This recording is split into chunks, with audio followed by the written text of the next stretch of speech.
Halo sahabat Kompas TV, saatnya update 3 berita terpopuler yang terjadi pada hari ini, Jumat 25 April 2025. Sidang pemeriksaan saksi dengan terdakwa Hasto Kristianto terkait Harun Masiku kembali digelar Pengadilan Tipikor Jakarta. Dalam sidang pemeriksaan kali ini, 3 orang menjadi saksi, yakni Ajudan Wahyu Setiawan, Rahmat Setiawan, sopir Saiful Bahri Ilham Yulianto, dan saksi dari pihak swasta Patrick Gerard alias Gary. Kuasa hukum Hasto menilai pemeriksaan saksi tidak jelaskan soal peran Hasto.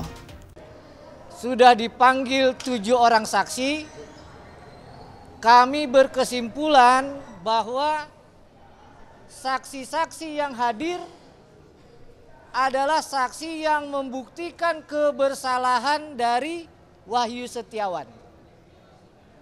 Saksi-saksi yang dihadirkan itu untuk membuktikan dakwaan terhadap Agustiani Tio. Saksi-saksi yang dihadirkan selama 3 kali sidang pembuktian ini, saksi-saksi yang mau membuktikan adanya kebersalahan Saiful Bahri dan keterlibatan Doni Tri Iskoma. Pertanyaannya, apakah ada saksi-saksi yang dihadirkan untuk membuktikan dakwaan terhadap terdakwa Pak Hasto? Sampai hari ini kami tidak melihat. Menko Perekonomian Erlangga Hartarto dan Menteri Keuangan Sri Mulyani menyampaikan perkembangan terbaru terkait negosiasi pemerintah Indonesia dengan Amerika Serikat terkait tarif resiprokal Presiden Donald Trump. Menteri Keuangan Sri Mulyani menjelaskan bahwa pembahasan negosiasi tarif masih terus berlangsung. Diketahui Indonesia merupakan negara awal yang bisa bernegosiasi terkait tarif dagang dengan Amerika Serikat.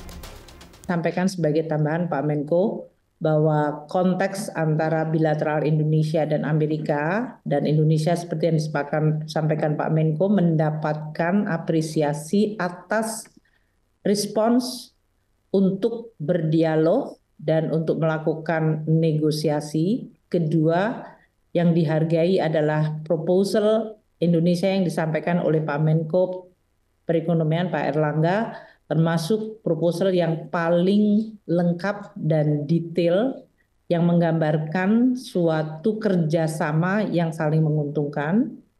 Dan yang ketiga, apa yang dilakukan Indonesia sesuai dengan arahan Presiden Prabowo untuk melakukan reformasi dan deregulasi itu adalah untuk kepentingan Indonesia sendiri, namun sekaligus bisa memecahkan masalah baik masalah bilateral maupun masalah global.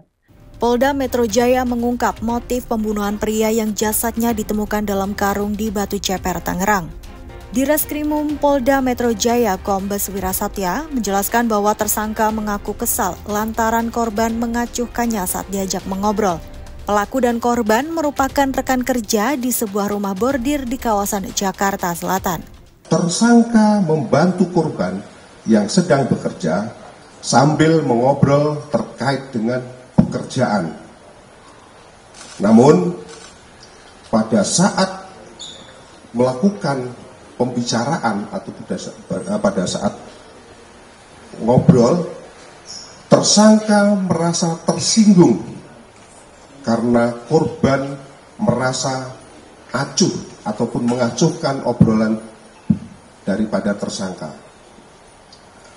Kemudian sekira pukul 15.00 karena tersangka merasa kesal ataupun emosi dan juga karena tersangka dipengaruhi oleh kebutuhan ekonomi, maka muncul niat daripada tersangka untuk memiliki motor milik korban yang diparkir di halaman Hera Bordir atau di halaman depan daripada tempat mereka bekerja.